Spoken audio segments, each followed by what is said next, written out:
Hi book lovers, it's Jenny at Julia Baby Jen, and today I'm going to be talking about Carry On by Rowell.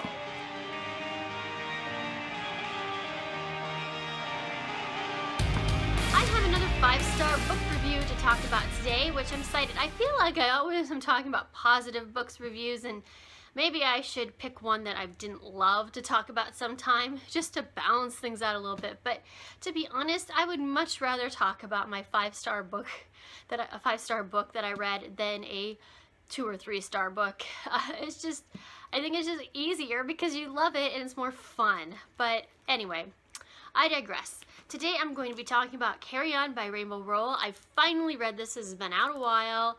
I love Rowell. I finally read this book.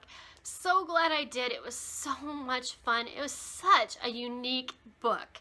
Now, when I say that, it's actually playing off of Harry Potter and a lot of fantasy tropes, so in a lot of ways it's not unique, but the way it's done is what is unique. I mean, Rowell made this completely originally her story, and I am so impressed by that. That is the main reason this got a 5-star. Not only did I really love it and enjoy it, but she pulled off something I think that's really hard to do, and she did it really well, and it made it seem effortless. So I think she is such an amazing writer. I've loved her before, but after this, she is an amazing writer. She's now one of my favorites of all time. I will read everything she ever writes. Yeah, awesome. Okay, so let's talk a little bit about this specific book. I didn't love it more than Eleanor and Park, which is my favorite Rowell, but it's right underneath that, right with Fangirl. I really love this. Like my new bunny cup, I picked this up yesterday at TJ Maxx. You know, for the Easter spring season, they have all this kind of cute stuff out, and this is just the cutest bunny cup. I just had to get it. It's a nice big one too. So yeah, my new bunny cup. So to start, I gotta talk a little bit about Fangirl for this book to make any kind of sense at all. So this book started with Fangirl, which is a kind of an NA contemporary romance. It's a very clean NA romance, so a YA reader could read this. There's nothing in here that a YA reader could not read. So I'm going to say that right off. It's just NA because of the age of the characters. It takes place in college, but it's very clean, and I love that about Rowell. She doesn't feel like you have to. She still has love and romance scenes in here, but she does it in such a classy, tasteful way, and I really appreciate that. Not that it's a bad thing to have steamy romance. There's nothing wrong with that. But for a YA reader, there's a big difference. So I appreciate that, being that I have kids. So this is a book about Kath, and she is a fan. She goes to college away for the first time, but she's a total geek, doesn't have a lot of friends, very quiet introvert type of girl, has a lot of problems with anxiety. And she goes away to college. It's the first time kind of being away from her twin sister. Her twin sister is at the same college, but her sister wants to branch out and spread her wings, and so they're staying in separate dorms, and they don't see each other a lot on campus, so she's really kind of been shoved off to the side.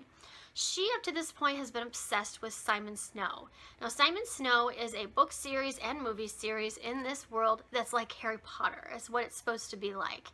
So it's now the 7th book just released, and the 8th book will be coming out at the end of the year. It's the finale to the series. She is a fanfic writer. She is on a website that is basically about fan fiction for Simon Snow. And so she writes little snippets and things about Simon Snow and all that stuff.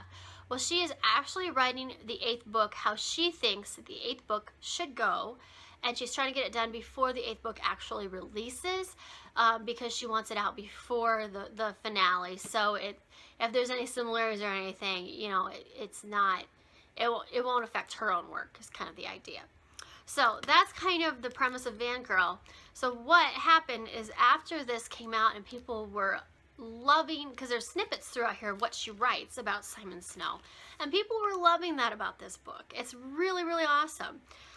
So Rowell wrote Carry On, which is the book that Kath wrote, the 8th final book to the Simon Snow series. So basically, she wrote a book about a fanfic book about this fictional book series in her own world. And I think that is so cool, number one. I think not many people would do something like that, but she did it, and it's really awesome.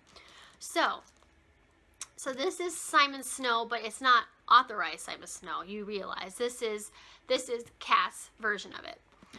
So Simon Snow is like Harry Potter, but is not.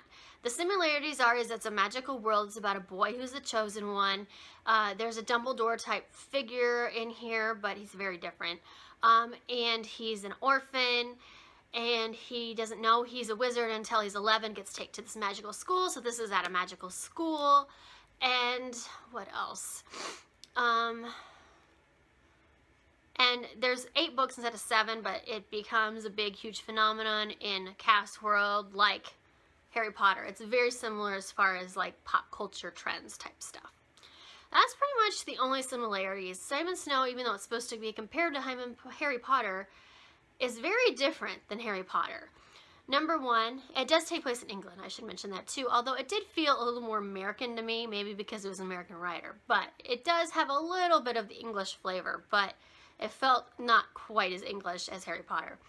But the big difference between this is that instead of Simon and like Ron and Hermione, or Harry and Ron and Hermione, we've got Simon and Penelope and Agatha. So Penelope is his best friend, and she's kind of the Hermione figure, and she's a lot like Hermione. I will say there's a lot of similarities between her and Hermione. And then Agatha is actually his girlfriend that he's had the last couple years. And Agatha is not real big into magic. She's just kind of a pretty face. She doesn't have a lot of substance. And she's not in this book all that much, because at the end of the last book before this one came out, he saw her and another boy in the woods holding hands, and he hasn't ever confronted her about it because something happened, a dangerous thing, and then he was taken back to his orphanage, and so he hasn't had a chance to talk to her about it. So they're trying to pick up where they left off. The big difference in this is Baz. So Baz is his roommate, and in this series, instead of having like a sorting hat, there's, I forget what the device is called, but there's something that will give you a roommate. So you have one roommate, and the magic seals you together. You're meant to look out for each other and take care of each other. When you're in your own room, you cannot harm each other, and if you try, you will be kicked out of school. And it's magic that happens like that. Like, you have no choice. It will kick you out. It'll kick you out the front door, and you will never be able to come back. But outside of their room, anything can happen. So Baz and Simon hate each other. Absolutely hate each other. And Baz is kind of like Draco Malfoy, but 1,000 times better than Draco Malfoy. Baz is actually a vampire. He won't admit it, but Simon and Penelope and everybody have kind of figured this out, although he's not really supposed to be there. The Dumbledore figure in here is called the Mage, and he's basically the head of the school and also kind of the head of that wizarding world. And he's the one who finds Simon and brings him in. The evil entity in this world is called the Humdrum. No one knows a lot about it except like 10 years ago or whatever or so, these different spots in their country started, they call them holes, almost holes in the atmosphere, and it makes, when you are in these spots, you can't do any magic. And they figured out the Humdrum is stealing, their magic in these certain areas. And so they're trying to fight him. And Simon Snow has been battling this Humdrum throughout his years. And the last battle, they actually met face to face, and the Humdrum looks exactly like Simon when he was 11 years old. So they think he's mocking him by taking his face or whatever. The Mage is pretty much primarily spending his time hunting down this Humdrum. There's a prophecy also in this one, and Simon Snow is meant to be the one who saves them all from this Humdrum. That's important too. So that's kind of the basics of the story. So what happens in this is, we find out, start the story, and Baz does not show up for school like he's supposed to. He doesn't show up till weeks later, and Simon is obsessed. Where's Baz? What is he planning? What's he going to be doing? He always finds out Simon always finds out what Baz's schemes are and stops him and that kind of thing. He and Penelope work together. Well, in this one, we get to we flip back and forth between Simon and Baz's point of view, and Penelope a little bit too, which is kind of fun. We learn that Baz is actually secretly in love with Simon Snow. He's gay, and he realized like a year or so ago that he actually isn't totally in love with this boy, but they've already become enemies, and he doesn't know a way to get out of that. and he's very, very smart. He's very privileged. He's very rich. He's from a very old family. His mother was actually headmistress of the school before the mage, and the school was attacked by vampires. They attacked the nursery where Baz was as a small child, and his mother killed herself to protect him and the other children. He was turned as a vampire. No one but his family knows this, and she died. So that's very central to this plot as well. Her ghost comes back and talks to Simon and tells him a key to find out who was the person who was a traitor to the school, because for the vampires to get into the school, someone had to let them in. So someone actually planned to kill her. So her mother comes back and goes for him, and Baz is not there. So she tells Simon this. So Simon becomes very involved in this, and when Baz finally does come back, he actually was kidnapped, by the way. He and Simon decide to team up and help him solve this mystery. So they're going to call a truce for a short time, because Simon is a good guy, and he feels really bad that he lost his mother this way. And so he and Penelope kind of join this truce. So this is the story of kind of them finding the humdrum, trying to solve that mystery, and also the mystery of who killed Baz's mother. At the same time, these two boys start falling in love. So that's kind of the story of Carry On without major spoilers. So that's basically the basic premise of this book. I adore Baz and Simon, but Simon kind of stupid. He's a golden boy who has a lot of power that he cannot control. He has all this power, and he cannot control it at all.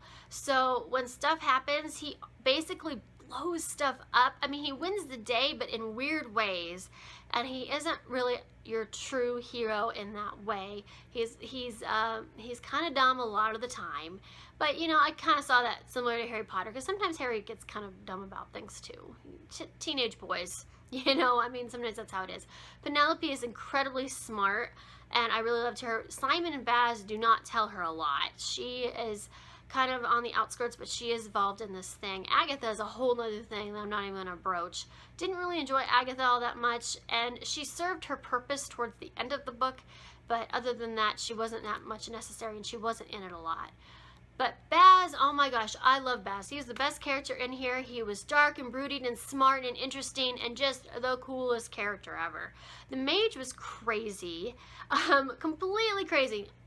You know, Albus Dumbledore's a little bit loopy, a little bit, what's the word I'm looking for? A little bit odd, but he is a good person, and he's very intelligent, and the mage really doesn't seem to be all that intelligent. People think he is, and he and Simon have a very close relationship. We mostly see him through Simon's eyes, but you start to learn more and more about him as the book comes on, and he was a very interesting character. There's some really fun things she did in here, really poking fun a little bit of the Harry Potter series in some ways, but not to the point where it was like sacrilegious or anything, just having a little fun with it. But what was so great about the story, and I mentioned this before, was how original this felt, even though a lot of this is a lot of the same tropes you read about all the time in YA fantasy or in Harry Potter, you know, epic journey type stories like this. It was very unique. I mean, the whole thing was, it wasn't written at all like, it was written a lot more like a contemporary, actually, even though it wasn't. And it was really awesome. It had a completely different feel to anything I've ever read as far as like a fantasy read. I really loved that. I thought this was great. This was actually a lot more about Simon and Baz than anything else. Even though stuff was going on, we had plot points and we were going through, and there was adventures and things were going on, there was mysteries. It was mostly about Simon and Baz and them as people and their relationship. And it was so awesome. I really love that. And I think that's why people love this book so much. So, yes. All right, so now I'm going to go on to spoilers time. Believe me, I haven't given anything away. This is all, everything I've told you happens really early in the story. So, if you don't want to watch anymore, we're talking about spoilers. Here we go. Okay, so, my goodness, I